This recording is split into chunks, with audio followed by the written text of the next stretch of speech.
The rain had started just as I stepped off the bus, fat droplets that felt like tiny betrayals against my skin. I didn't have an umbrella, hadn't checked the weather, hadn't thought that far ahead. That was typical of me back then, always living in the moment, never preparing for storms. I was 23 and convinced I had everything figured out. My apartment was small but mine. My job at the bookstore paid just enough to cover rent and weekend adventures. My friends were the chaotic, beautiful mess of people you collect in your early 20s, the ones who stay up until 3 in the morning debating whether art needs to be understood to be appreciated. And then there was Adrian. I met him on a Tuesday, which felt wrong somehow. Tuesdays weren't meant for life-changing encounters. They were meant for leftover pasta and catching up on laundry. But there he was, standing in the poetry section of Henderson's books, running his finger along the spines like he was reading Braille. "Can I help you find something?" I asked, my customer service voice firmly in place. He turned and I swear the fluorescent lights flickered. That's what it felt like anyway, like the universe had hiccuped. "Do you have anything by Rainer Maria Rilke?" His voice was soft, almost apologetic, as if asking for poetry was somehow an imposition.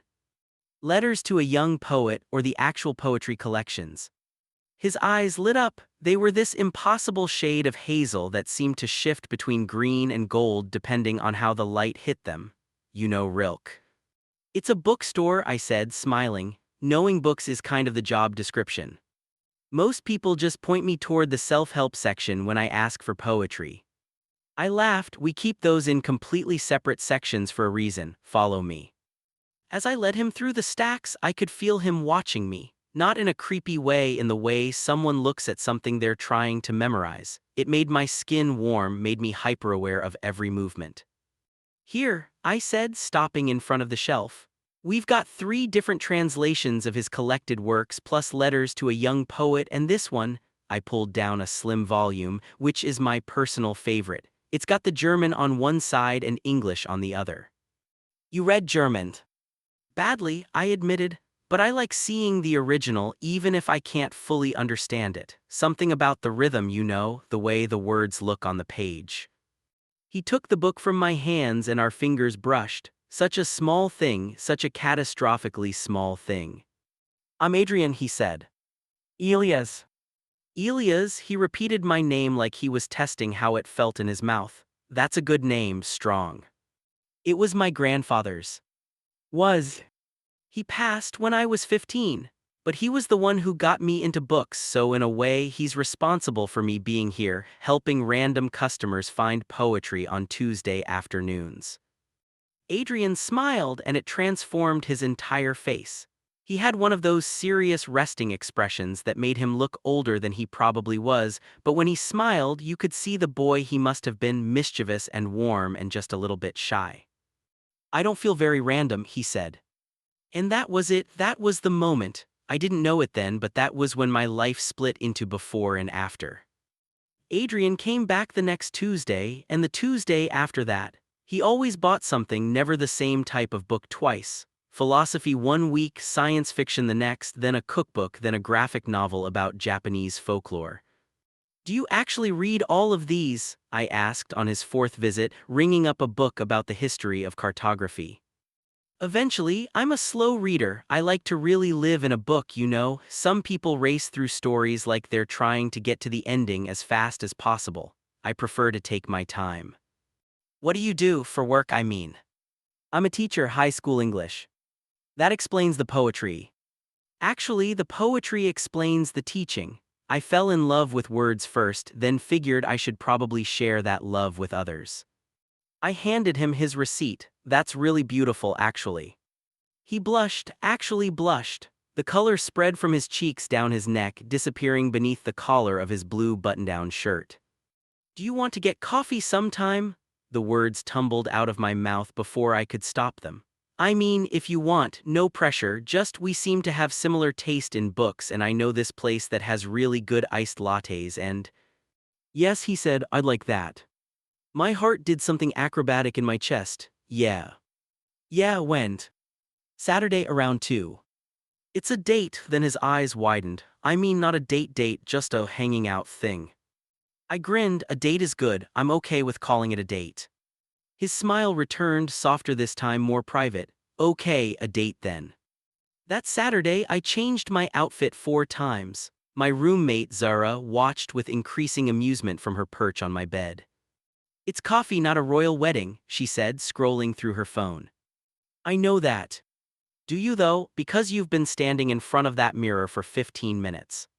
I turned to face her, skinny jeans or regular jeans. Who is this guy? His name is Adrian, he comes into the bookstore. And you like him? It wasn't a question, but I answered anyway. I barely know him. That's not what I asked. I sat down on the bed next to her, suddenly exhausted by my own anxiety. What if I'm reading this wrong? What if he's straight and just being friendly? Zara looked at me over her phone. Did he or did he not say it's a date? He did. Then stop spiraling and wear the skinny jeans, they make your ass look great. The coffee shop Adrian had suggested was one of those aggressively aesthetic places with exposed brick and plants hanging from every available surface. He was already there when I arrived, sitting at a corner table with 2 iced lattes in front of him. I didn't know what you liked, so I got us both vanilla, he said as I sat down, but I can get you something else if. Vanilla is perfect. For a moment, we just looked at each other. The noise of the coffee shop faded into background static, the hiss of the espresso machine, the chatter of other conversations, all of it becoming white noise. I'm really glad you asked me out, Adrian said finally. I've been trying to work up the courage for weeks. Weeks? You've only been coming to the bookstore for a month. Exactly, weeks. I laughed, feeling the tension in my shoulders release. I thought I was going to have to resort to recommending increasingly obscure books just to keep you coming back. Oh, you could recommend anything, I'd still come back. He paused, then added quietly, you're kind of the highlight of my Tuesdays. My chest felt too full suddenly, like my heart was taking up more space than it should. Just Tuesdays. Well, Tuesdays specifically, but you're rapidly becoming the highlight of other days too. We talked for 3 hours. About books, yes, but also about everything else. I learned that Adrian had grown up in a small town upstate, that he'd always known he was different but hadn't had the words for it until college, that he'd come out to his parents at 21, and they'd reacted with the kind of awkward acceptance that was better than rejection but still not quite understanding. I told him about my own coming out, easier, less dramatic. My mom had just hugged me and said she already knew. My dad had taken me to a baseball game and told me he loved me in the 7th inning stretch, which was very him. You're lucky, Adrian said, tracing patterns in the condensation on his glass. Not everyone gets that. I know, I really do know that. I didn't mean. I know you didn't. I reached across the table and touched his hand just briefly. Tell me something else, something not about coming out or being gay or any of that, just something about you. He thought for a moment. I collect vintage globes, the old ones from the 50s and 60s before we'd been to the moon when Antarctica was still mostly blank on the maps. Why?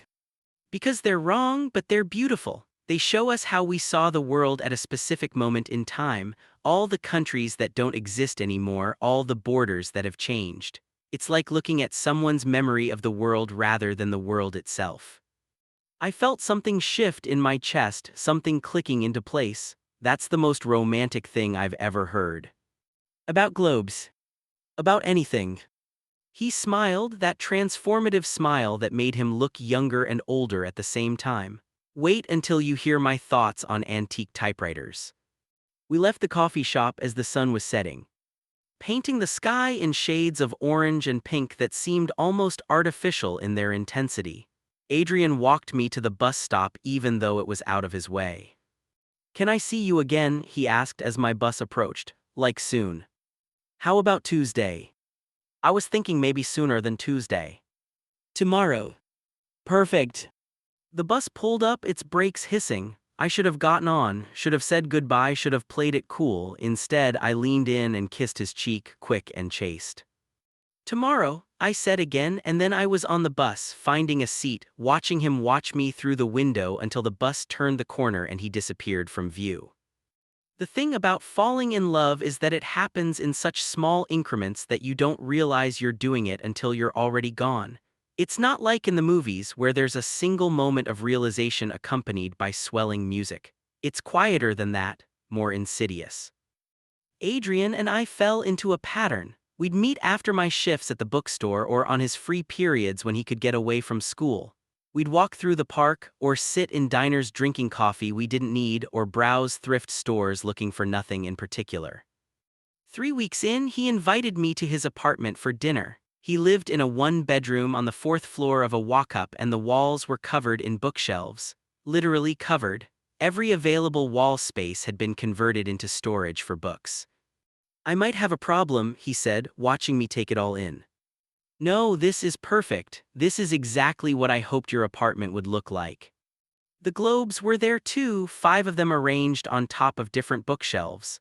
I went to the nearest one, a beautiful thing in shades of yellow and blue, and spun it gently.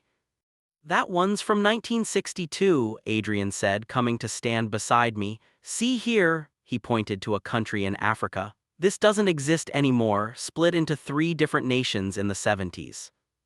It's beautiful. You're beautiful. I turned to look at him and the expression on his face made my breath catch. He looked nervous and certain at the same time, like someone about to jump off a diving board, scared but committed. Can I kiss you? He asked, like actually kiss you. Instead of answering, I closed the distance between us and pressed my lips to his.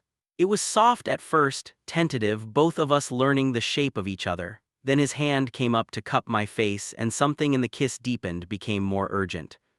When we finally broke apart, we were both breathing hard. I've been wanting to do that since the day we met, Adrian whispered.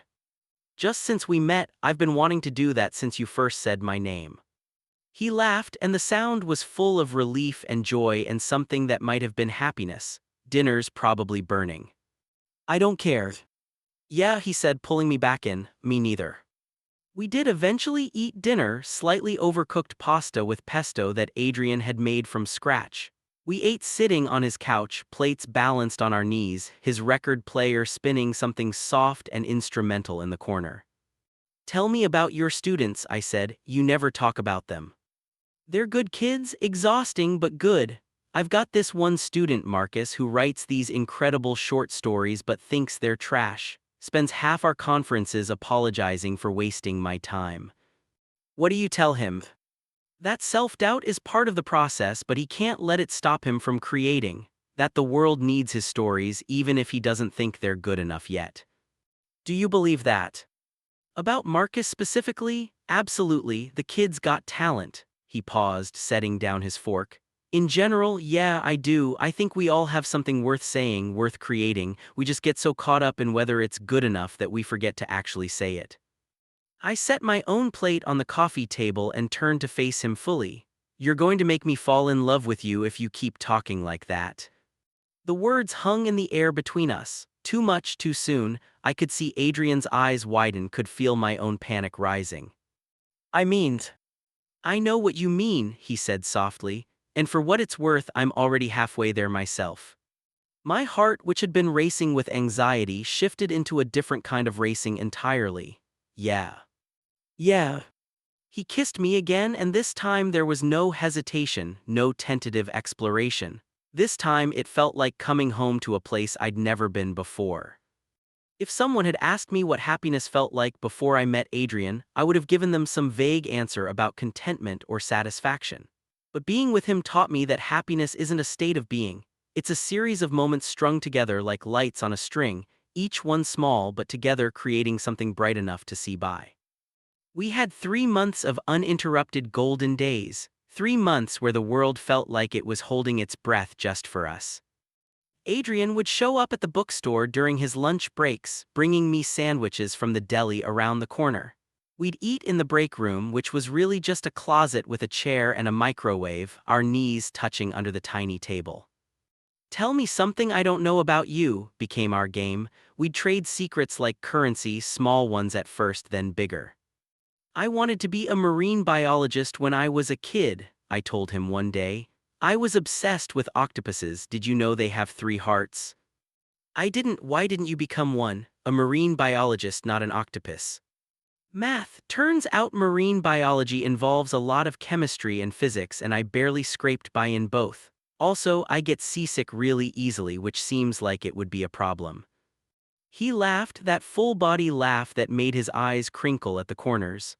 I wanted to be a musician, specifically a concert pianist. Why didn't you? I'm terrible at piano, like, aggressively bad. My teacher told my parents they were wasting their money after 2 years of lessons. Ouch. It's okay, I found words instead of music. Some people need one, some people need the other. I just needed something to make sense of the noise in my head, you know. I did know, that was the thing about Adrian, I always knew what he meant, even when he couldn't quite articulate it. We met each other's friends. My group absorbed Adrian immediately, charmed by his quiet thoughtfulness and the way he listened when people talked, really listened, like every word mattered. His friends were more reserved, protective in that way friends get when they've seen someone they love get hurt before. They'll warm up, Adrian assured me after a slightly awkward game night at his friend Melissa's apartment. I haven't really dated anyone serious in a while, they're being cautious. How long is a while? He was quiet for a moment and we were walking through the city at night, the streetlights creating pools of yellow on the sidewalk. 2 years, there was someone in grad school, it ended badly. How badly? Badly enough that I convinced myself I was better off alone, that it was easier to just focus on work and books and my own little world. I took his hand, our fingers intertwining. Are you glad you changed your mind? He stopped walking and turned to face me. We were standing in front of a closed bodega, its metal shutters covered in graffiti. Not exactly romantic, but somehow perfect anyway. Elias, I'm so glad I changed my mind that it scares me sometimes. How glad I am, how much I want this to work. It will work. You can't know that. No, I agreed, but I can choose to believe it anyway. He pulled me into a hug, his chin resting on top of my head. I could hear his heartbeat through his coat, steady and sure. When did you get so wise? He murmured. I'm not wise, I'm just stupidly optimistic. I like your stupid optimism. Good, because you're stuck with it now. We fell into domesticity without meaning to. Adrian would stay over at my apartment 3 or 4 nights a week. We'd cook together, me chopping vegetables while he handled the actual cooking, both of us drinking wine and listening to whatever playlist he'd made that week. He made a lot of playlists. You have to organize music thematically, he explained one night, his hands in soapy water as he washed dishes. You can't just shuffle everything together, that's chaos. I exclusively shuffle everything together. He looked at me with mock horror. How have we made it this far with such fundamental differences? Love conquers all. Even musical disorganization. Even that. He flicked soap suds at me and I retaliated with the dish towel, and within minutes we were both laughing too hard to finish the dishes. That was how most of our evenings ended, laughing over nothing, finding joy in the mundane reality of being together. I met his parents on a Sunday afternoon 2 months in. We drove upstate to his hometown, a place where everyone knew everyone and the main street had exactly 4 stores. His mother had made enough food to feed a small army, and his father spent the first hour showing me his woodworking projects in the garage. They like you, Adrian said later as we drove back to the city. The sun was setting, painting everything in shades of amber. How can you tell? Your dad barely said anything. That's how I can tell. If he didn't like you, he would have been aggressively polite, showing you his workshop is basically his equivalent of a marriage proposal. I laughed. Good to know I've been accidentally engaged to your father. He's got excellent taste, I come by it honestly. I reached over and took his hand, brought it to my lips and kissed his knuckles. I love you, I said, the first time I'd said it out loud, though I'd been thinking it for weeks. The car swerved slightly. You can't say that while I'm driving on the highway. Should I take it back? Don't you dare, he glanced at me, his eyes bright even in the fading light. I love you too, have for a while now. How long is a while? Remember that Tuesday you recommended that book about cartography? Our 4th meeting. Yeah, that Tuesday. My chest felt too full, too warm, like I'd swallowed sunlight. That's a while. Told you.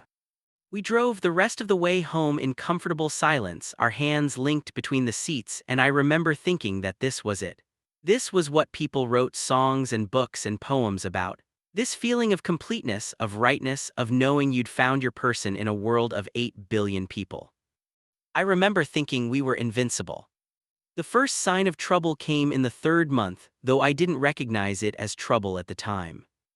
Adrian started canceling plans. Nothing major, we'd have plans to meet for dinner and he'd text an hour before saying he needed to stay late at school for a department meeting. Or we'd plan to spend Saturday together and he'd wake up saying he had a migraine, could we do it tomorrow instead? Is everything okay? I asked after the third cancellation in 2 weeks. We were on the phone, he'd called to say he couldn't make it to Zara's birthday party that night. Some kind of family emergency, he said, though he was vague on the details. Everything's fine, I'm sorry, I know I keep bailing, it's just been a lot at work. Do you want to talk about it? There's nothing to talk about, just the usual stress, you know how it is. Except I didn't know because he wasn't telling me. But I let it go because I wanted to be understanding, wanted to be the kind of partner who didn't push when someone needed space. When I did see him, he seemed distracted. We'd be watching a movie and I'd realize he hadn't absorbed any of it, or we'd be having dinner and he'd go minutes without saying anything, just pushing food around his plate. "Where'd you go?" I asked one night, waving my hand in front of his face. He blinked, focusing on me again. "Sorry, just thinking." "About what?" "Nothing important." But it felt important. It felt like he was carrying something heavy and wouldn't let me help shoulder the weight. I talked to Zara about it. We were in our apartment, her painting at her easel while I pretended to read on the couch. "Maybe he's just stressed," she said, not looking up from her canvas. "Teachers work insane hours." "I know, but you're worried it's about you. Am I that transparent?" She finally looked at me, her paintbrush leaving a small streak of blue on her cheek. "Only to people who know you. Look, relationships aren't all golden montages. Sometimes people get stressed or distant or whatever. It doesn't mean they don't love you." "What if it does, though?" "Then you'll deal with it, but spiraling about hypotheticals helps no one." She was right, of course, but knowing someone is right doesn't always stop the spiral. Things came to a head on a Wednesday night. We'd made plans to stay in at his place, order Thai food, and watch the new season of the show we'd been following together. I showed up at 7 with wine and dessert from the bakery he liked. "Hey," I said when he opened the door, then I saw his face. "What's wrong?" "We need to talk." 4 words that have never led to anything good in the history of human communication. My stomach dropped. "Okay." We sat on his couch, the same couch where we'd eaten that first dinner, where we'd kissed until we couldn't breathe, where we'd fallen asleep wrapped around each other countless times. Now there was a careful distance between us. "I've been offered a fellowship," Adrian said, not looking at me. "It's for teachers who want to develop new curriculum. 6 months, but it's in California." "California." "Berkeley, the program starts in 2 months." 2 months, I was apparently only capable of repeating things back to him. "I didn't apply for it. I mean, I did, but that was almost a year ago. I'd completely forgotten about it, and then I got the acceptance letter 3 weeks ago, and I've been trying to figure out what to do, and..." 3 weeks ago, there I went again. "You've known for 3 weeks and you're just telling me now." "I didn't know how to tell you." "How about, hey Elias, I got accepted to this program, let's talk about it." That would have been a good start. He finally looked at me and his eyes were wet. "I knew if I told you it would make it real, and I didn't want it to be real." "Do you want to go?" "It's an incredible opportunity, the kind of thing that could shape my entire career." "That's not what I asked, do you want to go?" He was quiet for a long moment. Outside, I could hear traffic, someone's music playing too loud, the ordinary sounds of the city continuing on while my world fractured. "I don't know," he finally said. "If it were just about the program, yes, absolutely, but it's not just about the program. It's about us." "It's about us," he confirmed. I stood up, needing to move, needing to do something with the energy that was crackling through my body like electricity. "So what are you saying? Are you breaking up with me?" "No, God, no, I don't want to break up." "But you're going to California for 6 months." "It's only 6 months." I laughed and it came out bitter. Only 6 months. Adrian, we've been together for 3 months. You're asking us to do long distance for twice as long as we've been together. People make long distance work. Do they, or do people say that and then spend 6 months slowly drifting apart until breaking up is just a formality? Why are you being like this? I turned to face him. Like what? Realistic. You've been pulling away for weeks, Adrian, canceling plans, being distant, and now I know why. You've been trying to figure out how to leave. That's not fair. Isn't it though? He stood too, and we faced each other across his living room like opponents in a ring. I haven't been pulling away. I've been terrified. I've been falling more in love with you every single day and knowing that I might have to choose between you and this opportunity that could change everything about my career. You don't have to choose, I'm not asking you not to go. Aren't you? And there it was, the truth sitting between us like a third person in the room. I would never ask you to give up something important for me, I said quietly.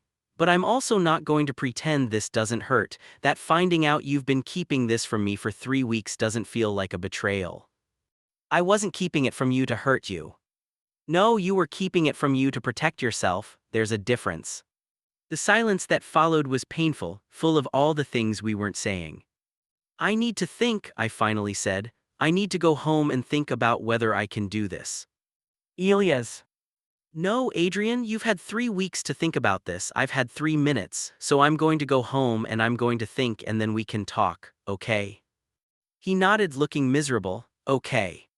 I left without kissing him goodbye, left without looking back, left without any certainty about what came next.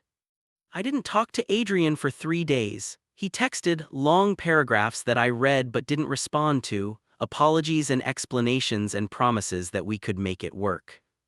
Zara was uncharacteristically quiet about the whole thing. She made me tea, let me monopolize the TV with sad movies, didn't offer advice I hadn't asked for. What do you think I should do? I finally asked her on day 3. We were eating takeout pizza on the couch, some romantic comedy playing on mute in the background. I think you already know what you're going to do. If I knew, I wouldn't be asking. She set down her pizza and turned to face me. Okay, let me ask you this. Can you imagine your life without him in it? That's not a fair question. It's the only question that matters. I thought about it, really thought about it. Tried to imagine my Tuesdays without watching for him to walk through the bookstore door. Tried to imagine my weekends without his quiet presence, his thoughtful observations, his terrible jokes that only I seemed to find funny. No, I admitted, I can't. Then there's your answer. But what if long distance doesn't work? What if 6 months apart is too much and we end up hating each other? What if it does work? What if 6 months makes you realize you can weather anything together? When did you become wise? She grinned. I've always been wise, you've just been too distracted by your own drama to notice. I called Adrian that night. He answered on the first ring. Hi, he said, and his voice was rough like he'd been crying. Hi, can I come over? Yes, please. He met me at the door of his building and we didn't say anything, just held each other on the street while people walked past us with their own lives, their own dramas, their own loves. Upstairs in his apartment, we sat on the couch with hot tea neither of us drank. I'm sorry, he said, I should have told you immediately I was a coward. You weren't a coward, you were scared, there's a difference. Is there? I think so, I took a breath. I want to try the long distance thing, I want to try to make it work. His head snapped up, you do. I do, but we need ground rules, we need to communicate better than we have been. No more keeping things from each other because we're scared of the conversation. I can do that. And we need to have an actual plan, not just we'll make it work, actual logistics, how often we'll visit, how often we'll call, what happens if one of us meets someone else. I'm not going to meet someone else. You don't know that, we don't know what 6 months apart will do to us, but we need to be honest about the possibilities. He reached for my hand. The only possibility I care about is the one where we make it through this, together. That's really romantic but also not realistic. He laughed and some of the tension in the room eased. Okay, you're right, let's make a plan. We stayed up until 3 in the morning mapping out the next 6 months like generals planning a campaign. We'd video call every night, even if just for a few minutes. We'd visit once a month, alternating who traveled. We'd send each other care packages and letters because Adrian insisted that handwritten words meant more than typed ones. What if it's too hard? I asked as we lay in his bed, the first light of dawn starting to seep through the curtains. Then we'll figure it out together. You keep saying that, together. Because it's the only thing I'm sure of. Everything else is uncertain, but you and me, that's the thing I'm sure of. I wanted to believe him. God, I wanted to believe him so badly. The 2 months before Adrian left were bittersweet, a word I'd never fully understood until I lived it. Every moment together felt precious and painful, like holding something beautiful that you know will break. We did all the things couples do when they know separation is coming. We took too many pictures. We created shared playlists with titles like For When You Miss Me and California Dreaming but Wishing I Was Home. We made love with an intensity that bordered on desperate, trying to memorize every touch, every sound, every sensation. Adrian started organizing his apartment, deciding what to take and what to store. I helped him pack, and it felt surreal to be folding his life into boxes. Take this one, I said, holding up a sweater I'd borrowed more times than I could count. It was navy blue and soft from years of wear, and it smelled like him, books and the cedar cologne he wore, and something that was just uniquely Adrian. You keep it. Adrian. I'm serious, keep it, wear it when you miss me. I held the sweater against my chest. I'm going to miss you all the time. Then you'll be very warm. We told our friends together, had them over to my apartment for what Zara dramatically dubbed the Last Supper, even though Adrian was only going to California, not the gallows. 6 months isn't that long, my friend Marcus said, trying to be encouraging. My sister did 2 years of long distance with her now husband. And they broke up twice during that time, his girlfriend Jen added helpfully. Not helping, babe.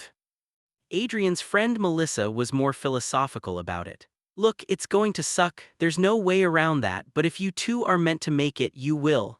And if you're not, better to find out now than after you've wasted years on something that isn't sustainable. Wow, Zara said, that's incredibly depressing. I prefer to think of it as honest. Later, after everyone had left and it was just Adrian and me cleaning up, I asked him what he really thought. About what? About whether we're going to make it. He stopped loading the dishwasher and turned to face me. Honestly, I'm terrified. I'm terrified that I'm going to lose you. I'm terrified that 6 months is too long. I'm terrified that I'm making the biggest mistake of my life, either by going or by asking you to wait. But you're still going. But I'm still going. He dried his hands and came to stand in front of me. Does that make me selfish? No, it makes you human. You're allowed to want things for yourself, Adrian. You're allowed to have dreams that don't include me. But all my dreams include you now, that's the problem. I pulled him into a hug and we stood there in my small kitchen, holding each other like we could somehow merge into one person who would never have to face separation. We're going to make it, I whispered into his neck. We have to. Adrian's last night before leaving was deliberately low-key. We talked about doing something big, a fancy dinner, a night out with friends, something memorable. But in the end, we chose to stay in his nearly empty apartment, sitting on the floor because all his furniture had been picked up by the moving company that morning. We ordered Chinese food and ate it straight from the containers. Adrian had kept 2 wine glasses and a bottle of wine, and we drank sitting cross-legged on the hardwood floor, our backs against the wall. Tell me something, Adrian said, something I don't know, something I can take with me. I thought about it. We'd spent months trading secrets, mapping the landscapes of each other's minds. What was left to say? I'm scared, I finally admitted. Not just of you leaving, I'm scared of how much I love you. I'm scared that I've given you the power to completely destroy me. I would never. I know, that's not what I mean. I mean that loving someone this much means they can hurt you without meaning to, just by being gone, just by being far away. He set down his wine glass and took my hand. I'm scared too. I'm scared that I'll get out there and realize I made a terrible mistake. I'm scared that you'll realize you're better off without me. I'm scared that 6 months will turn into forever. Then why are we doing this? Because some things are worth being scared for. We made love that night on a pile of blankets on his bedroom floor, slow and tender and desperate all at once. Afterward, we lay tangled together and I traced the freckles on his shoulder, trying to memorize their pattern. I love you, I said. I need you to know that, no matter what happens, I love you. I love you too, so much it physically hurts sometimes. That's probably not healthy. He laughed and I felt it vibrate through his chest. Probably not, but I wouldn't change it. We fell asleep like that, and when I woke up at dawn, I watched him sleep for a while, trying to commit every detail to memory. The way his hair fell across his forehead, the slight furrow between his eyebrows even in sleep, the way his breath moved through him in steady, peaceful rhythms. I can feel you watching me, he murmured without opening his eyes. How? Because you're breathing like you're trying not to cry. He was right, I was. He opened his eyes and pulled me closer. Don't cry, not yet, we still have today. Today you're getting on a plane. Not until tonight, we have hours. So we spent those hours existing in a bubble where time didn't matter. We showered together, made breakfast, took a long walk through the city. We didn't talk about California or the fellowship or what came next. We just existed in the present moment, holding onto each other like we could stop time through sheer force of will. At the airport, we stood in the departures area and this was it. This was the moment I'd been dreading for 2 months. Call me when you land, I said because I didn't know what else to say. I will, and tomorrow we'll video chat, and the day after that. And the day after that. Exactly. Neither of us moved. Around us people rushed past with their luggage, their own goodbyes, their own hellos. The world kept spinning while ours ground to a halt. I should go through security, Adrian said, but he didn't move. Yeah. Elias. Don't say goodbye, just go. If you say goodbye, I'm going to lose it, and I want you to remember me being strong, not crying in the middle of JFK. He smiled, sad and sweet. You're always strong, even when you're crying. He kissed me then in front of everyone, and I kissed him back and tried to pour everything I felt into it, all the love and fear and hope and desperation. When we pulled apart, his eyes were wet. 6 months, he said. 6 months, I echoed. And then he turned and walked toward security and I watched him go. Watched him get in line, watched him put his bag on the conveyor belt, watched him walk through the metal detector. He turned back once, found me in the crowd and raised his hand in a wave. I waved back. And then he was gone, disappearing into the crowd of travelers, and I was standing alone in JFK with tears streaming down my face and a navy blue sweater clutched in my hands. The first week was the hardest. We talked every night like we'd promised, but there was something stilted about the conversations. We were both trying too hard, both aware that this was a test we couldn't afford to fail. How was your first day? I asked on night 3. He was calling from his temporary housing, a small studio apartment the fellowship had arranged for him. Good, overwhelming, everyone here is so accomplished, I feel like I'm in over my head. You're not, you're brilliant. You have to say that, you're my boyfriend. I'm your boyfriend who also happens to be telling the truth. He smiled, but it didn't quite reach his eyes. How was the bookstore? Same as always, a guy came in looking for a book about clouds, just clouds, nothing specific, so that was fun. Did you find him one? I found him 3, he bought them all. That's my book boyfriend, making everyone fall in love with reading. The conversation continued like that, surface level, careful. We were both avoiding the real questions. Do you miss me? Is this as hard for you as it is for me? Are we going to make it? By week 2, the stilted feeling had faded a bit. We'd found a rhythm. He'd call during his lunch break, which was my late afternoon. We'd talk while I was walking home from work, and he'd tell me about the teachers in his cohort, the curriculum they were developing, the ideas that were challenging everything he thought he knew about education.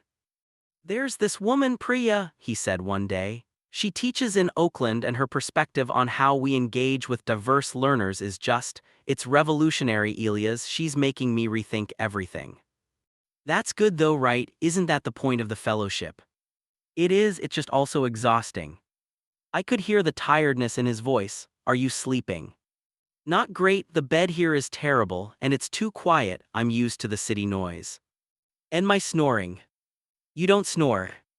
Zara says I sound like a chainsaw. Zara is a liar, you breathe heavily sometimes, but it's cute.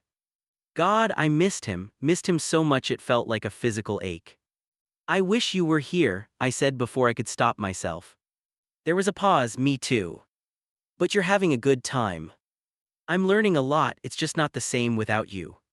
By week 4, we'd had our first real fight. It started over something stupid. He'd forgotten to call one night because he'd gone out for drinks with his cohort. I'd stayed up until midnight waiting, then finally texted him.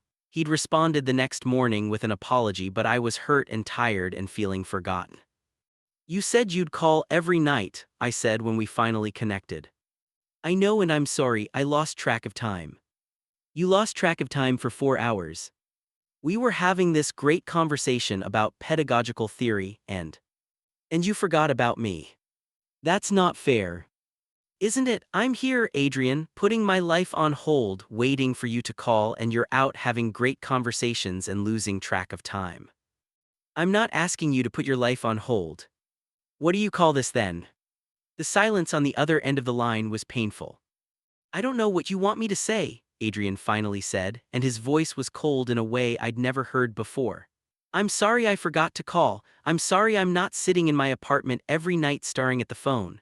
I'm trying to make the most of this opportunity while also maintaining our relationship, and apparently I'm failing at both.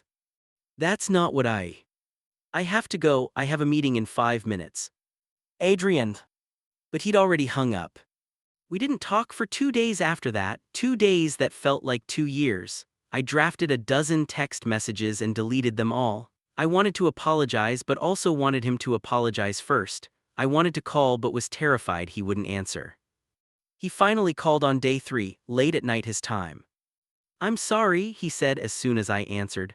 I'm so sorry, you were right, I should have called, I should have let you know I'd be out late. I'm sorry too, I was being clingy and unfair. You weren't, you were being someone who misses their boyfriend, that's not clingy. I do miss you so much. I miss you too, this is harder than I thought it would be. Yeah. We talked for 2 hours that night, really talked. About how lonely we both were, about how video calls weren't the same as being together, about how we were both scared this wasn't working but too afraid to say it out loud. We're going to be okay, Adrian said as we were saying goodnight. We have to be. I wanted to believe him, but doubt had planted itself in my chest and it was growing. Month 2 brought our first visit. I flew to California for a long weekend using vacation days I'd been hoarding. Adrian picked me up from the airport and seeing him in person after 2 months was surreal. He looked different, more tan from the California sun, his hair a bit longer, wearing clothes I'd never seen before. But when he hugged me, he smelled the same, felt the same, and something in my chest unclenched. Hi, he said into my hair. Hi yourself. We went back to his studio apartment and it was strange seeing him in this space that I wasn't part of.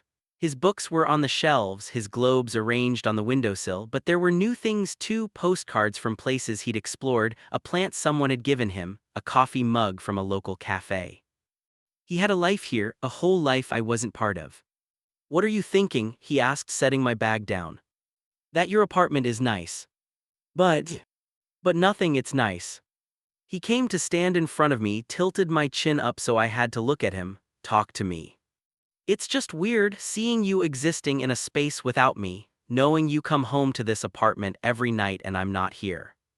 I think about you every time I come home. I imagine you on that couch reading, or in the kitchen making that terrible coffee you like that's more sugar than actual coffee. It's not terrible. It's basically candy. You love me anyway. I do so much. He kissed me and it felt like coming home and being lost at the same time. We spent the weekend trying to cram 2 months of missed moments into 3 days. We explored San Francisco, walked across the Golden Gate Bridge, got dim sum in Chinatown, watched the sea lions at Pier 39. We met up with some of Adrian's cohort for dinner, and I tried not to feel jealous of these people who got to see him every day. Priya, the teacher he'd mentioned, was warm and funny and clearly thought Adrian was brilliant. She kept touching his arm when she talked, and I kept telling myself it was friendly, just friendly, that I was being paranoid. She seems nice, I said later back at his apartment. She is really smart too. She touches you a lot. Adrian looked at me. She's just touchy, she's like that with everyone. Okay. Elias. I said okay. You're jealous. I'm not. You are, you're doing that thing with your jaw where you clench it when you're trying not to say something. I forced myself to relax. I'm not jealous, I'm just. She gets to see you every day, she gets to have those great conversations about pedagogy or whatever, and I'm 3,000 miles away getting updates over video chat. He pulled me into his arms. There is no competition, you know that, right? These people are colleagues.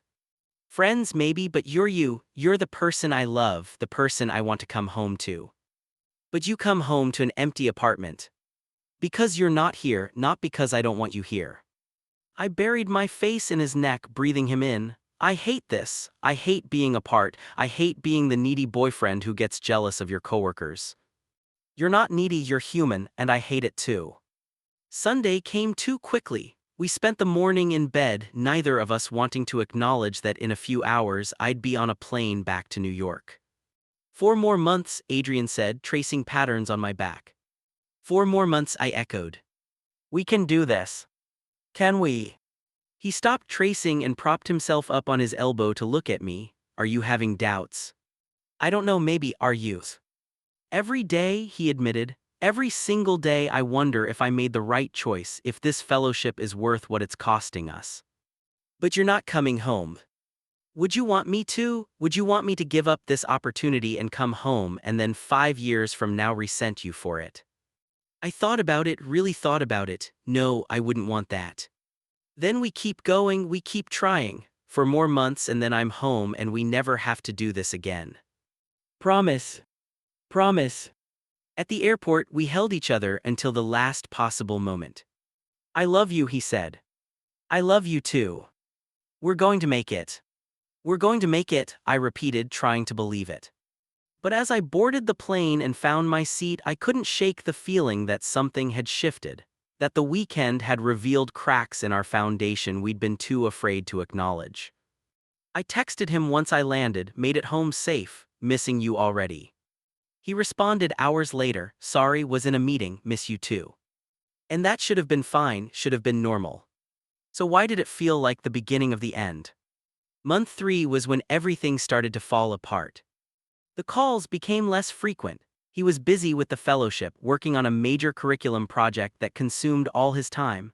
I was busy too, the bookstore was short-staffed and I was pulling extra shifts. We'd go 2 or 3 days without a real conversation, just exchanged text messages that felt more like obligations than connections. How are you? Became the question we asked when we didn't know what else to say. Fine, you. Fine. We were fine, everything was fine, except nothing was fine.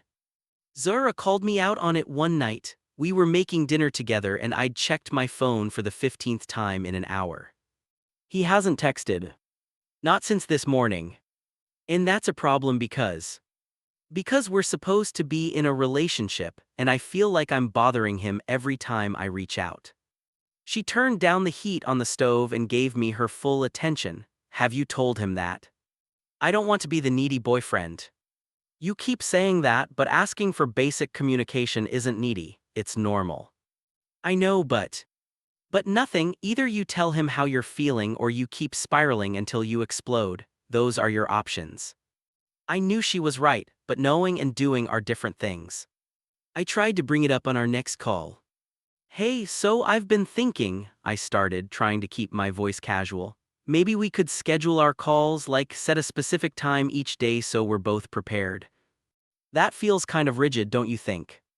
I just think it might help. That way neither of us is waiting around or feeling disappointed when the other can't talk. I'm not disappointed when you can't talk. But I am when you can't talk, I mean, or when you forget to call. And I don't want to be, but I am, and I think having a schedule might help manage expectations. There was a long pause. Are you saying I'm not putting enough effort into this relationship? No, that's not. Because I'm doing the best I can, Elias. I'm trying to balance this fellowship and our relationship and my own mental health, and I'm sorry if that's not enough for you. Adrian, that's not what I meant. Then what did you mean? I miss you, and I feel like we're drifting apart and I'm trying to find ways to keep us connected. His voice softened. I miss you too, and you're right, we should schedule calls. I'm sorry I got defensive. It's okay.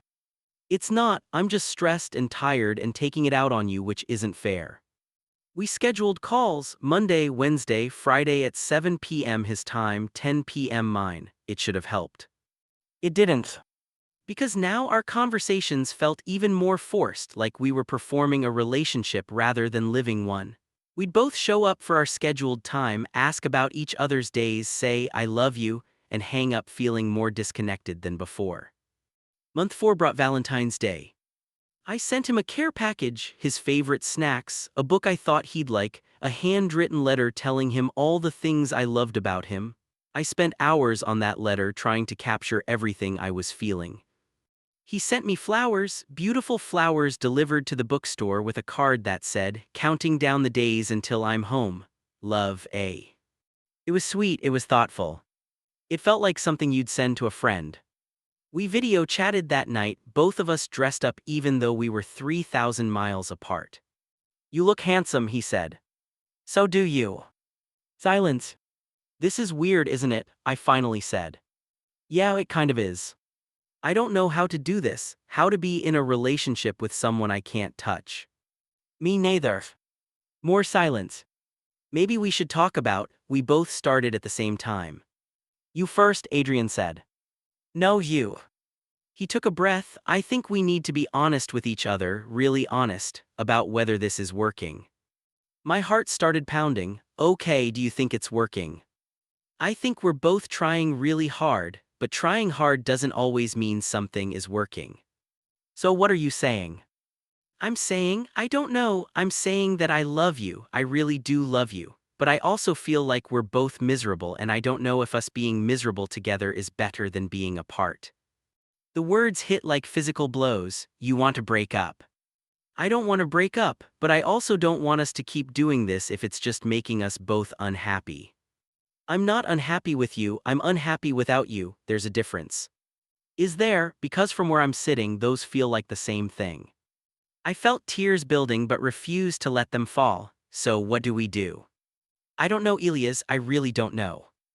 We ended the call shortly after, both of us emotionally exhausted, and I lay in bed staring at the ceiling, wondering how we'd gotten here. How we'd gone from laughing on a couch eating takeout to this, to two people who loved each other but couldn't figure out how to actually be together. The next 2 weeks were torture. We barely spoke. When we did, it was polite and distant, like strangers making small talk at a bus stop. I threw myself into work, pulled double shifts at the bookstore, volunteered to process inventory, did anything to keep my mind occupied. Zara watched me spiral with increasing concern. You need to talk to him, she said. Actually talk, not whatever this passive-aggressive silence thing is you're both doing. What's there to talk about? He basically said he wants to break up. He said he doesn't know what to do, that's different. Is it? Yes, you idiot, it means he's struggling just as much as you are. It means he's scared and confused and probably waiting for you to tell him what you want. I want him to come home. Then tell him that. He can't come home, he has 2 more months of the fellowship. Then tell him you'll wait, tell him it's hard but you'll wait, tell him something other than nothing. She was right, of course she was right. I called him that night off schedule at 2 a.m. my time, 11 p.m. his. Hello, he answered on the first ring, voice thick with sleep. I'm sorry, did I wake you? It's okay, what's wrong? Nothing's wrong, I needed to talk to you, actually talk. I heard rustling, pictured him sitting up in bed. Okay, I'm listening. I don't want to break up, I said, words tumbling out. I know the last few weeks have been awful and I know we're both struggling, but I don't want to give up. I love you, Adrian, I'm in love with you, and I know long distance is hard, but 2 more months isn't forever. We can make it 2 more months. Elias.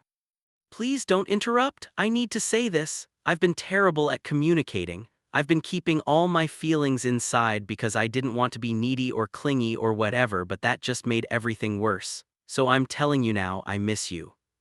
I miss you so much it physically hurts. I miss your voice and your laugh and the way you make everything make sense.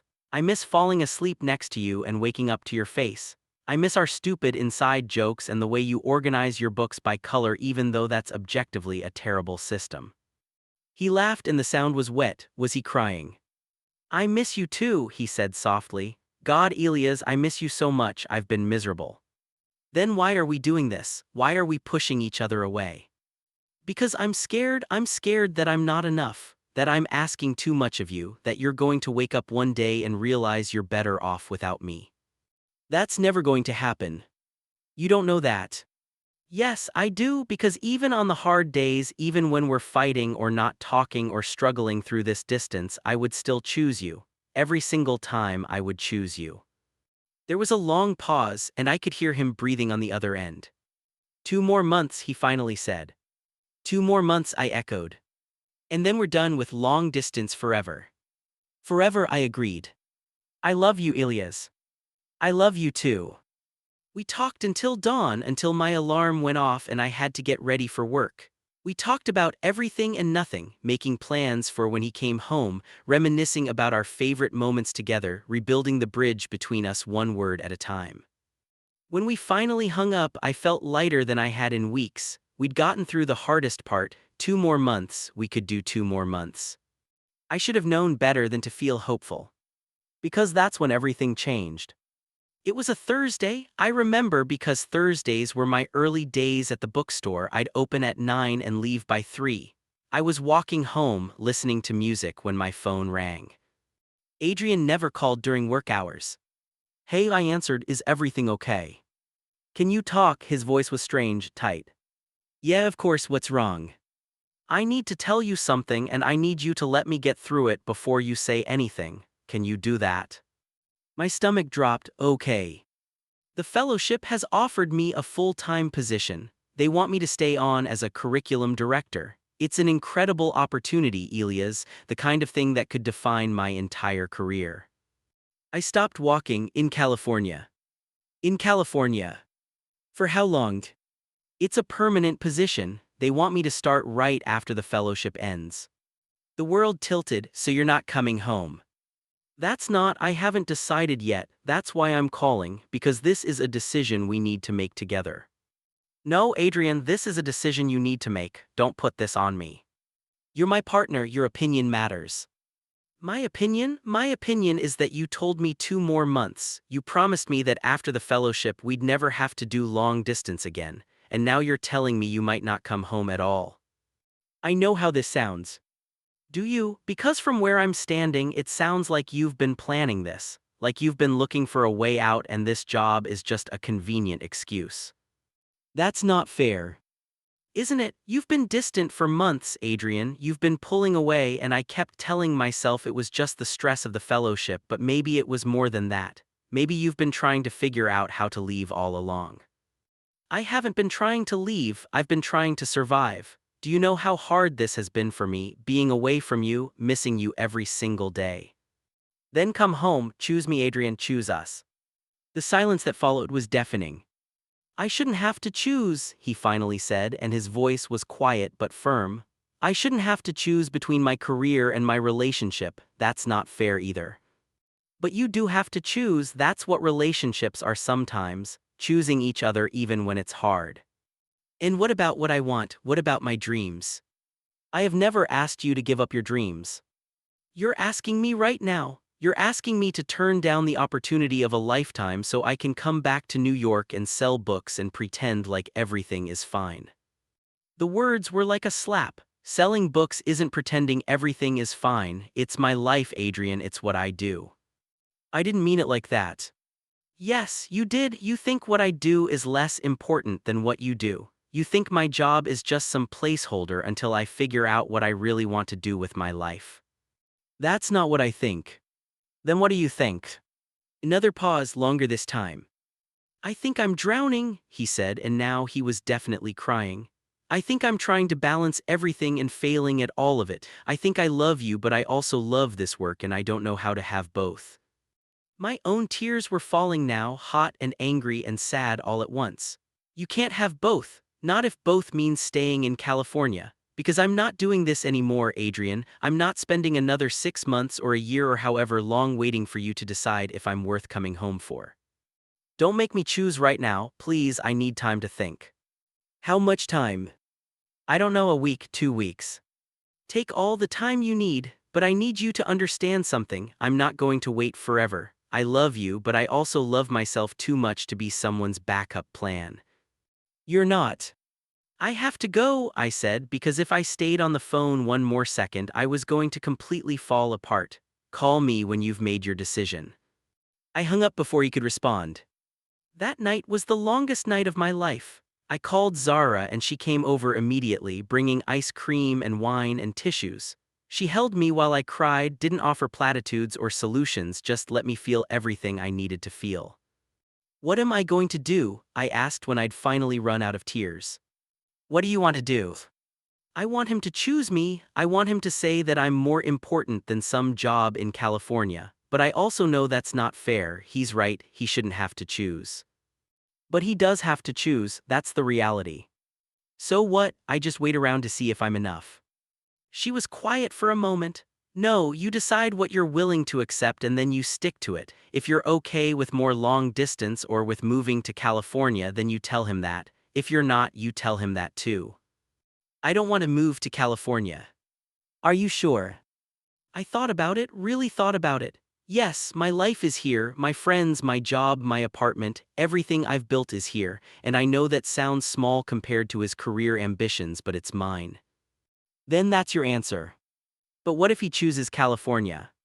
Then he chooses California and you find a way to move forward without him. It'll hurt like hell, but you'll survive. You're stronger than you think. I don't feel strong. Strong people never do, that's what makes them strong. Adrian called 3 days later. I almost didn't answer. Was I ready for this conversation? Did I want to hear what he'd decided? But I answered, because not knowing would be worse than knowing. Hi, he said. Hi. Can we video chat? I want to see your face. I switched to video, and when his face appeared on my screen, he looked terrible. Dark circles under his eyes, hair uncombed, stubble growing in patchy and unkempt. You look like hell, I said. I feel like hell. We stared at each other through our screens, 3,000 miles apart but somehow still together.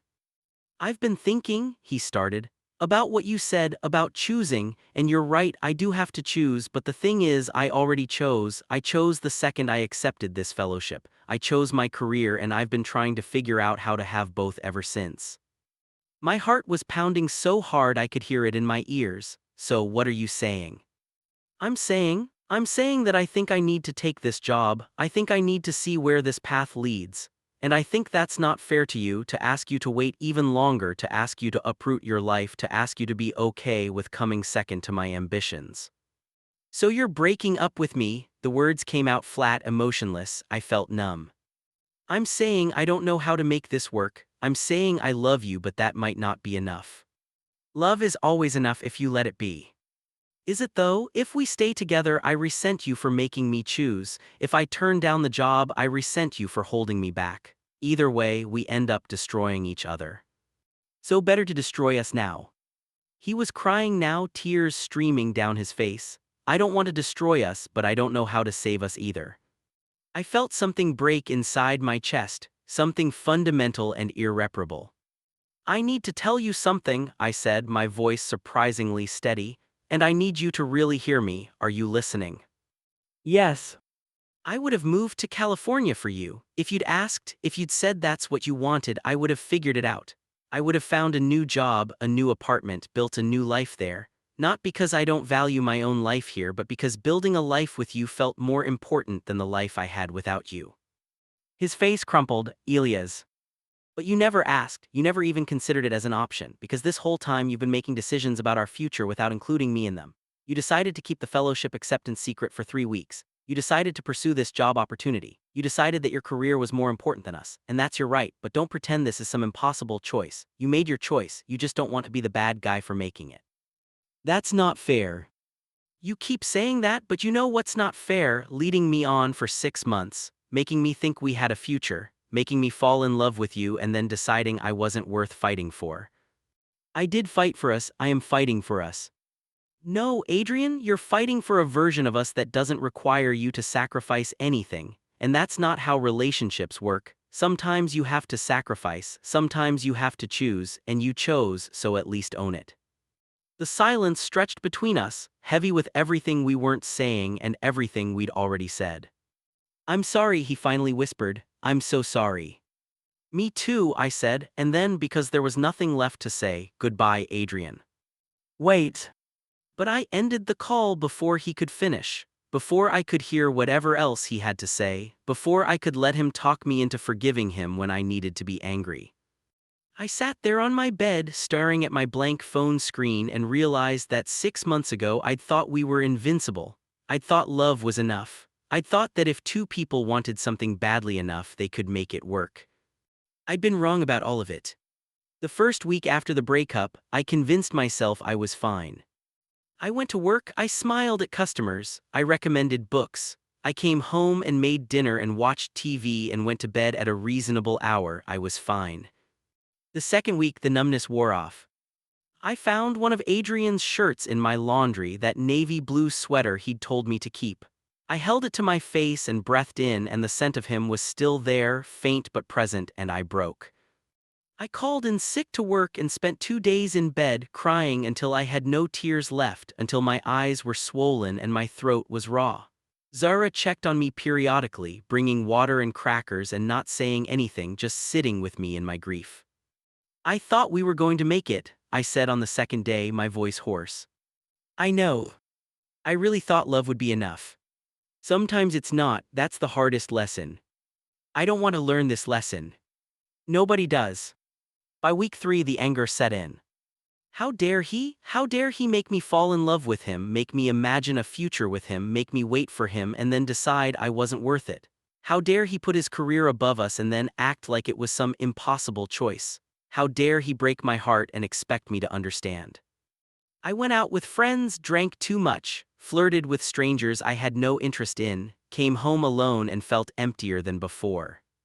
"You're spiraling," Zara observed one night as I came home at 2 a.m., drunk and exhausted. "I'm fine." "You're not, and that's okay. You're allowed to not be fine, but destroying yourself isn't going to make you feel better." "What's going to make me feel better?" "Time and therapy, and probably deleting his number so you stop drunk texting him at midnight." She was right. I'd been sending him texts I barely remembered in the morning, long, rambling messages about how much I loved him and hated him and missed him and never wanted to see him again. He'd responded to the first few with apologies and his own declarations of love. Then he stopped responding altogether. That somehow hurt worse than the breakup itself. Month 2 post-breakup, something shifted.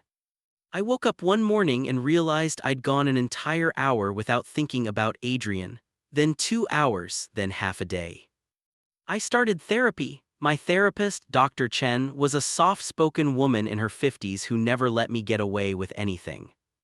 "You keep saying you understand why he made the choice he did," she said in one of our early sessions. "But do you really understand, or are you just saying that because you think it makes you seem mature?" I don't know. Let's sit with that, let's sit with not knowing."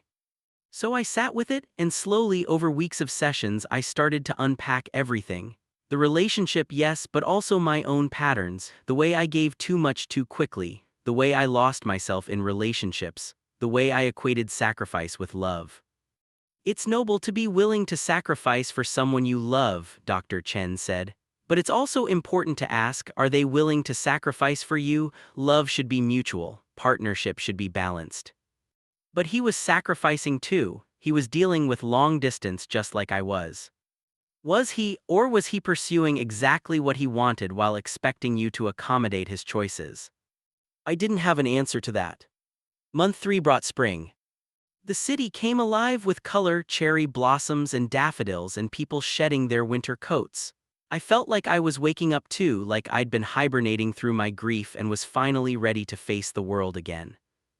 I started writing, nothing serious, just journaling at first.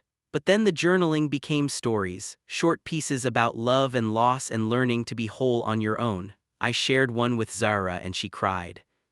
"This is beautiful," she said. "Have you thought about submitting it somewhere?" "Like where?" "I don't know, a literary magazine, a blog, the world." I hadn't. Writing had always been private for me, something I did for myself, but maybe it was time to share it. Maybe my story could help someone else feel less alone. I submitted to a small online literary magazine, not expecting anything. They accepted it.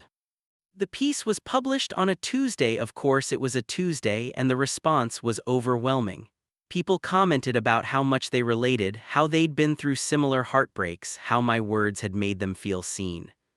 For the first time since the breakup, I felt like maybe I was going to be okay. Maybe this pain had a purpose. Maybe I could transform it into something beautiful.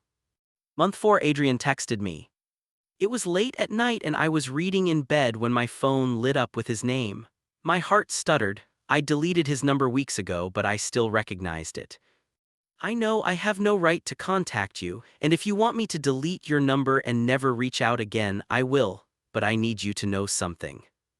I stared at the message for a long time. Every instinct told me to ignore it to protect myself from whatever he was about to say, but curiosity won.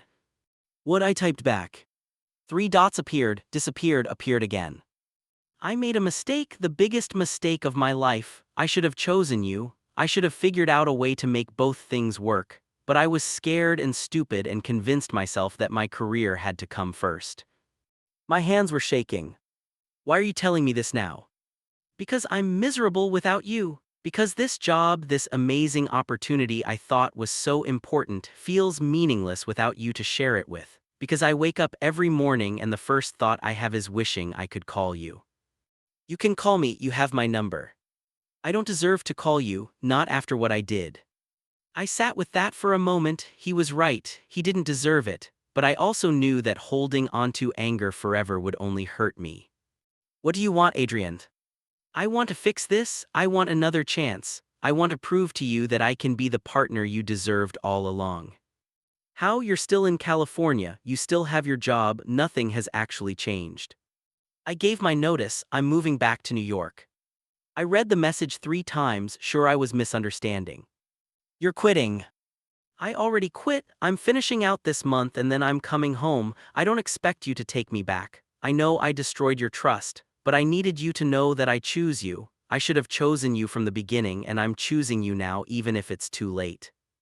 I didn't know what to feel. Relief, anger, hope, fear, all of it swirled together in my chest, making it hard to breathe.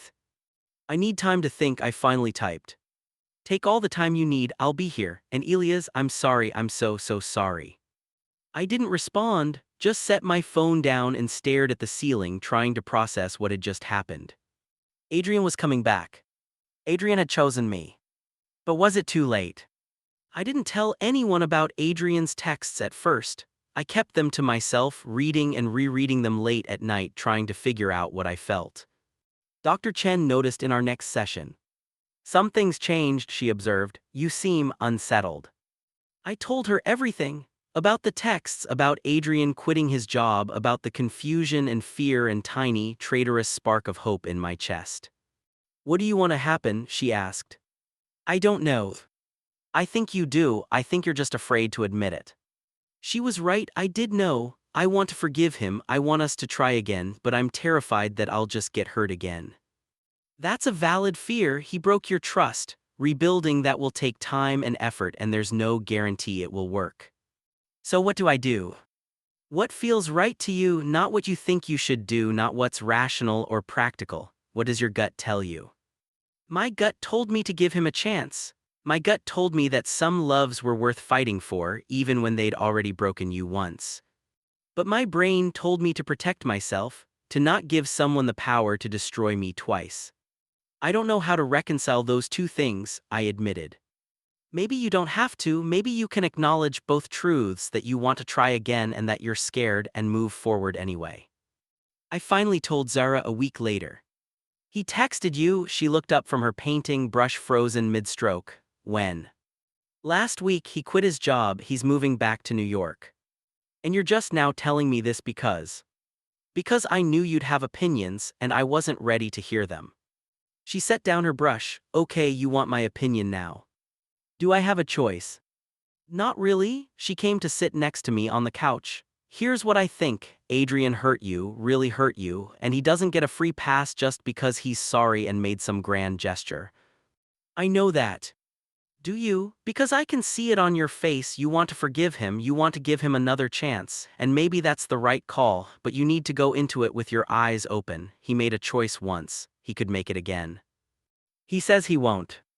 People always say that. The question is, do you believe him? Did I? That was the question I'd been avoiding. I don't know, I admitted. Part of me does, but part of me thinks this is just him running away from a hard situation again, and I'll be the convenient solution until something better comes along. So tell him that, make him prove it. Don't just fall back into his arms because it's comfortable, make him work for it. How? That's up to you, but at minimum, I'd say he needs to show you, not tell you, show you that you're his priority, that he's learned from his mistakes, that he's willing to put in the work to rebuild what he broke. She was right, of course she was right. Adrian arrived back in New York on a Saturday in late April. He texted me from the airport, "I'm back. No pressure, but if you're willing to see me, I'd really like to talk, in person this time." I stared at the message for 10 minutes before responding, "Tomorrow, coffee, the place where we had our first date. I'll be there, thank you, Ilyas." I spent that night not sleeping, trying on and discarding different outfits, rehearsing what I wanted to say. By the time I left my apartment the next morning, I was exhausted and wired and terrified. He was already there when I arrived, sitting at the same corner table we'd sat at 7 months ago. He looked thinner, tired, older somehow, but when he saw me, his face lit up with that smile I'd fallen in love with. "Hi," he said as I sat down. "Hi." For a moment, we just looked at each other. So much had changed. We'd changed. Could you go back after everything that had happened? "Thank you for meeting me," Adrian said finally. "I wasn't sure you would." "I almost didn't." "What changed your mind?" "Curiosity, and maybe a small, stupid part of me that still hopes we can fix this." He nodded. "I'll take small and stupid over nothing."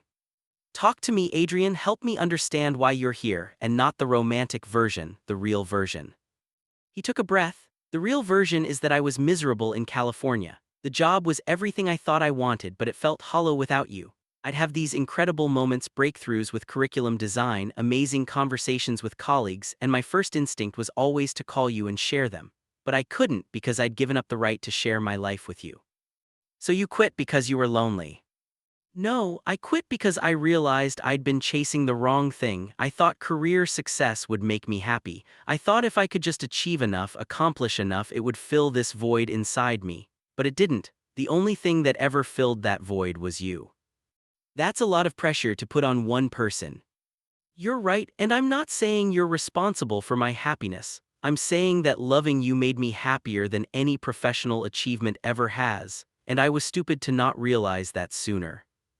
I wanted to believe him. God, I wanted to believe him so badly. "You hurt me," I said, and my voice cracked. "You really, really hurt me. I know, and I will spend the rest of my life making up for it if you'll let me." How do I know you won't just make the same choice again when something better comes along?" "Because there is nothing better than you, and I know that now. I know it in a way I didn't before. Losing you taught me what matters. It shouldn't have taken losing me for you to figure that out." "You're absolutely right, it shouldn't have. But I was an idiot, and I'm sorry, and I'm here now asking for a chance to prove that I've learned from my mistakes." I looked at him, really looked at him, tried to see past my hurt and anger to the person underneath. The person I'd fallen in love with, the person who knew my coffee order and bought me books and made me playlists. "I can't promise I can go back to how things were," I said slowly. "You broke my trust, that's not something that heals overnight." "I know. And I can't promise I won't be angry sometimes, or scared, or that I won't pull away when things get hard." "I understand. But if you're willing to be patient with me, if you're willing to rebuild this slowly and let me set the pace, maybe we could try, maybe." Hope bloomed across his face. "Really? Really, but Adrian, I mean it about slow. We're starting over, not picking up where we left off, starting from scratch. I'll take whatever you're willing to give me. Even if it's just friendship at first." He reached across the table, stopped just short of touching my hand. Even if it's just friendship, though I'm hoping eventually we can work our way back to more. We'll see. We talked for 3 hours. About what had happened in California, about what I'd been doing in New York, about the essays I'd been writing and his plans for finding a teaching position in the city. It felt like that first date, getting to know each other all over again, but with the weight of our history hanging over us. When we finally left the coffee shop, we stood on the sidewalk in the spring sunshine and I felt something shift. Not a return to what we'd been, something new, something uncertain but full of possibility. "Can I hug you?" Adrian asked. I nodded and he pulled me into his arms and it felt like coming home and arriving somewhere new at the same time. "Thank you," he whispered into my hair. "Thank you for giving me another chance. Don't make me regret it." "I won't, I promise." Starting over was harder than I expected. We saw each other once a week at first. Coffee dates, walks in the park, dinner with friends as buffers. We texted daily but kept it light, no "I love yous," no talk of the future, just existing in the present moment. Adrian found a teaching position at a high school in Brooklyn. He got an apartment 3 subway stops from mine, close enough to see each other easily, far enough that we maintained our independence. "How's it going with Adrian?" my friends would ask and I never quite knew how to answer. "Good, different, we're taking it slow." "Do you still love him?" Zara asked one night. "I never stopped, that's the problem." "That's not a problem, that's proof that what you had was real." "But is what we have now real, or are we just trying to recapture something that's gone?" She didn't have an answer for that. 2 months into our rebuilding, we had our first real test.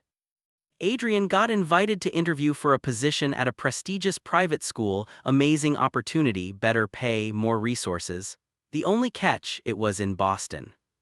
He told me about it over dinner at my apartment. We'd progressed to cooking together again, falling back into that old rhythm of me chopping while he stirred. "I'm not going to take it," he said immediately. "I just wanted you to know about it, no secrets this time." "You should interview," I said, surprising both of us.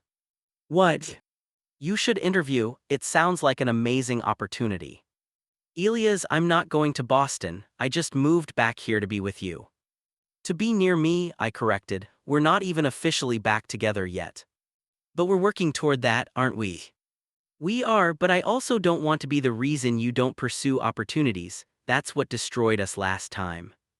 He set down the spoon and turned to face me. "Last time I chose my career over you without even discussing it. This time I'm choosing differently. By not even considering it. By knowing what matters most." I felt a flutter of something in my chest, hope, maybe, or fear, or both. What if we could figure out a way for you to have both? "There's no way, I'm not doing long distance again, that almost killed us." What if I came with you?" The words hung in the air between us. "You'd move to Boston," Adrian's voice was barely a whisper. "Maybe if you got the job, if we decided that's what made sense." I paused. "I've been thinking about grad school anyway, BC has a good library science program." "You want to be a librarian?" "I want to do more with books. I love working at the store, but I've been feeling like I'm ready for something more, and Boston has great libraries." "Elias, I can't ask you to uproot your life for me, not after everything." "You're not asking, I'm offering, there's a difference." He pulled me into a hug and I could feel him shaking. "Are you sure?" "No," I admitted, "but I'm willing to try if you want me to." "If I want you to, God, Elias, I want everything with you, but only if it's what you want too." Yeah. "I think it might be." He interviewed for the Boston position 2 weeks later, and I started researching graduate programs just in case. He got the job offer in May. We were in his apartment when he got the call, and I watched his face cycle through excitement, joy, and then careful neutrality as he glanced at me. "Can I have a few days to think about it?" he asked the caller. "I need to discuss it with my partner." Partner, he'd called me his partner. After he hung up, we sat on his couch, both processing. So I said finally, "Boston." "Boston," he echoed, "if you're sure about this, if you really want to do grad school there." I applied to BC last week, and to Simmons, and to the University of Massachusetts. His eyes widened. "You applied already?" I wanted to know if it was even an option before we got too deep into hypotheticals. I got into BC and Simmons. Elias, he looked like he might cry, you got into grad school. I got into grad school. And you want to go to Boston with me. I want to build a life with you, and if that life happens to be in Boston for a couple of years while we both pursue our careers, then yes, I want to go to Boston with you. He kissed me then for the first time since we'd started over. It was soft and sweet and full of promise. I love you, he whispered against my lips. I never stopped loving you. I love you too. So we're really doing this. We're really doing this together. Together, he agreed. We moved to Boston in August. The first month was chaos, finding an apartment, starting new jobs, navigating a new city. We fought about stupid things like whose books went on which shelves and whether we needed a second TV. But we also laughed more than we had in months, finding joy in building something together. Remember when you told me I organized my books wrong? Adrian asked one Saturday as we unpacked yet another box. By color, yeah, that's still objectively wrong. But it looks nice. It looks like a kindergarten classroom. He threw a pillow at me and I threw it back, and within minutes we were wrestling on the floor surrounded by boxes, both of us laughing so hard we couldn't breathe. This was what I'd missed. Not just the grand gestures or the romantic declarations, but the everyday joy of existing together. 3 months into Boston, we were invited to a fall gala at Adrian's school. Fancy dress, donors, and board members, the kind of event that made me uncomfortable but Adrian thrived at. You don't have to come, he said as he straightened his tie. I know these things aren't your favorite. Are you kidding? I get to see you in a tux. I'm absolutely coming. He grinned, ulterior motives, I like it. The gala was exactly as pretentious as I'd expected, champagne and canapés and people discussing their summer homes. But watching Adrian in his element, seeing him talk passionately about education reform and student engagement, I fell in love with him all over again. We were standing on the balcony later in the evening, looking out over the city lights, when he turned to me with an expression I couldn't quite read. What? I asked. I need to tell you something, and it's going to sound dramatic, but I need you to hear me out. My stomach flipped. Okay. That night, the night we had the fight, the night I chose California over you, that was the worst night of my life, and I replay it constantly trying to figure out what I would have done differently if I could go back.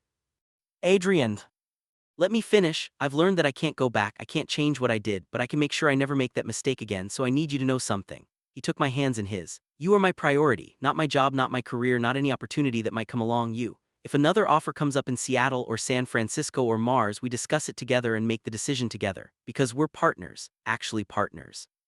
The kind who choose each other every single day. Tears were building in my eyes. You already said that.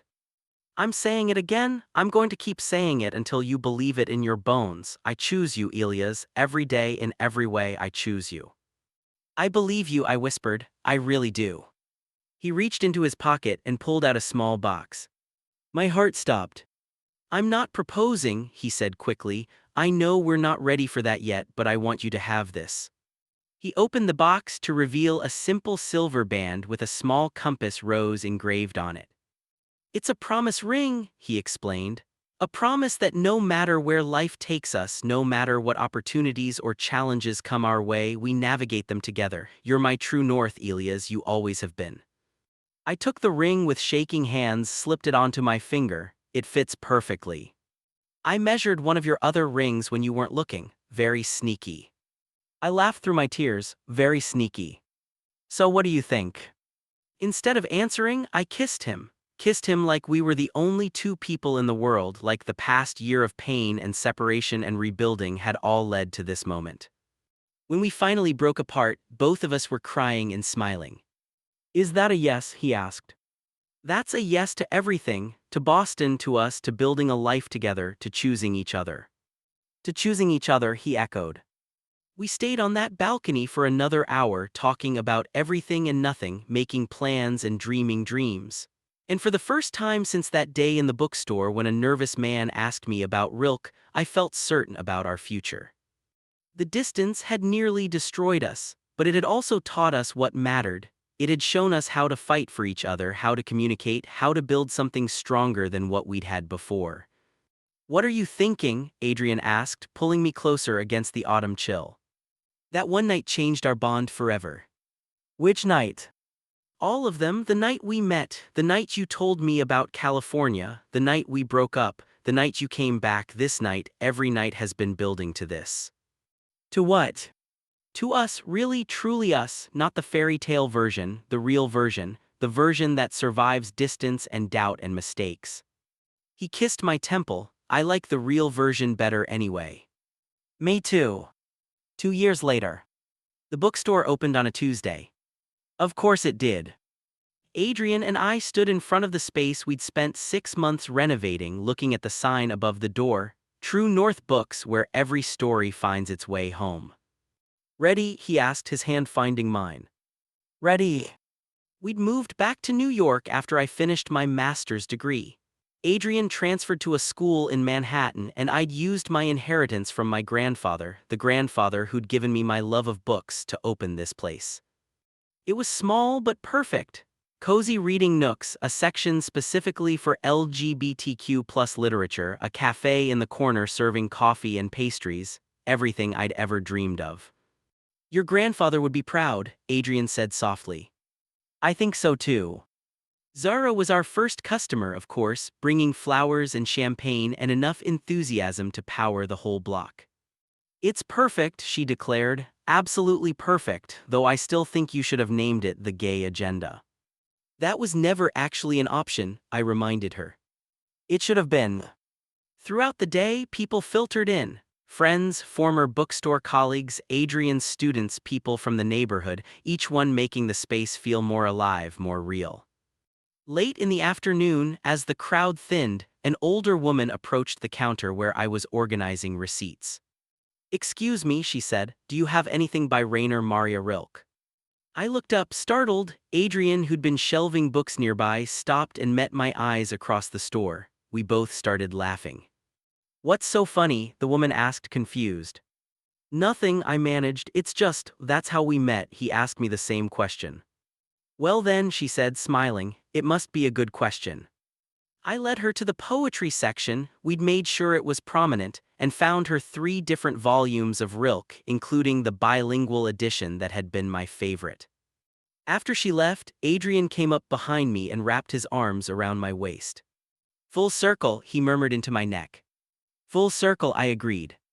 That evening, after we'd closed up and counted the register and celebrated our successful first day, we went back to our apartment, the one we'd chosen together, the one that held both our books and both our dreams.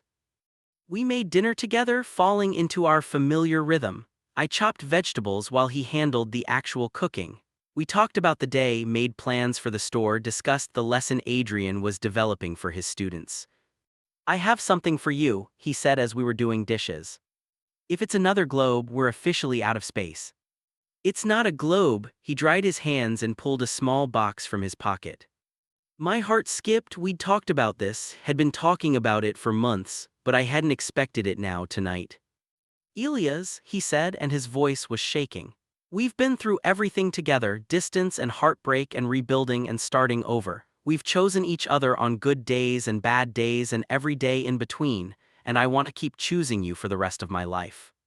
He opened the box to reveal a simple gold band. "So I'm asking, will you marry me? Will you be my husband and my partner and my person?"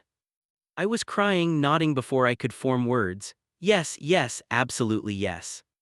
He slipped the ring onto my finger, right next to the promise ring I'd worn for 2 years, and pulled me into a kiss that felt like a beginning and a continuation all at once. "I love you," I said when we broke apart. "I love you too, so damn much. No more distance. No more distance, just us together building our life." I like the sound of that. "Me too." That night, lying in bed with Adrian's arm around me and both our rings catching the light from the street, I thought about that first Tuesday, about a nervous man asking for poetry, about how one question, one moment, one choice could change everything.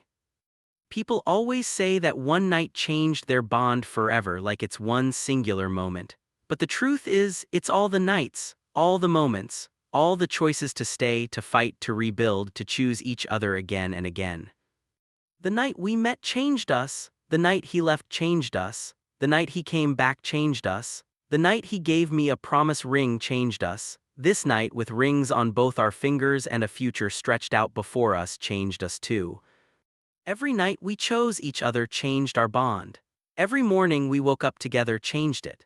Every argument we worked through, every laugh we shared, every mundane Tuesday that turned into something magical, all of it changing us, shaping us, making us into the people we needed to be to love each other well.